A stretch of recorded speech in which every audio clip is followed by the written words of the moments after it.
So today on the bull versus bear, the spotlight is on Hyundai India. Now, brokerages are quite bullish on this counter, but what could be the negatives that could come in for this for Hyundai going forward? Let's get in Puneet with more details on that.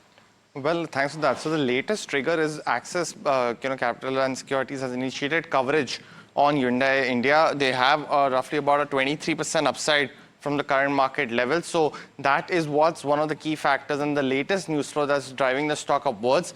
But there are some negatives which have, followed the company ever since listing. The company is almost down 18% from its life high of about 1,970 rupees per share. And one of the key reasons has been the slow volume growth. It's actually reported a negative 1% of sales growth in this particular year of FY25, which is the first 11 months. And that's the slowest amongst the listed players as well. Apart from that, we have Tata Motors also down by about 1 to 2% in terms of sales. But, Hyundai India being a company which has been in India over the last 2 decades, it's been a very disappointing performance for the company in this year. And we've seen essentially the gaps in its products coming into this fiscal year as well. The second key factor is capacity addition. Now, between 2015 and 2024, the company had hardly any kind of capacity addition. Now they have taken over the plant of General Motors in Talegaon. They are investing into it to become a very tech-heavy focused company as well as a facility. It's expected to add a capacity of 1.7 lakh units. That's a 21% growth from its current capacity of about 7.5 to 8 lakh cars.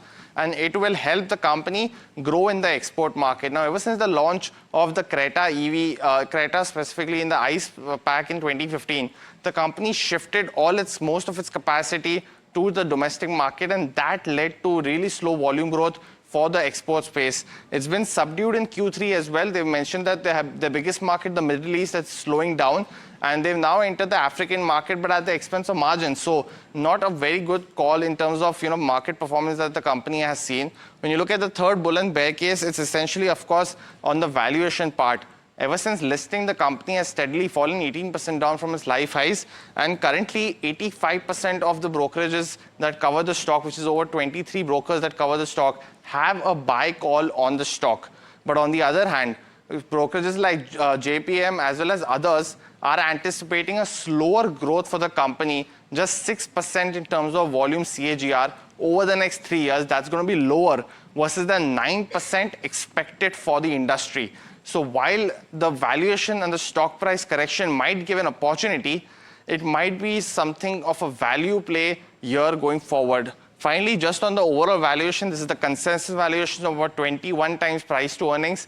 That's on par with something like a Maruti. But Maruti has a very diversified portfolio across price ranges and is the highest market share in terms of SUV as well for Maruti Suzuki at 25%.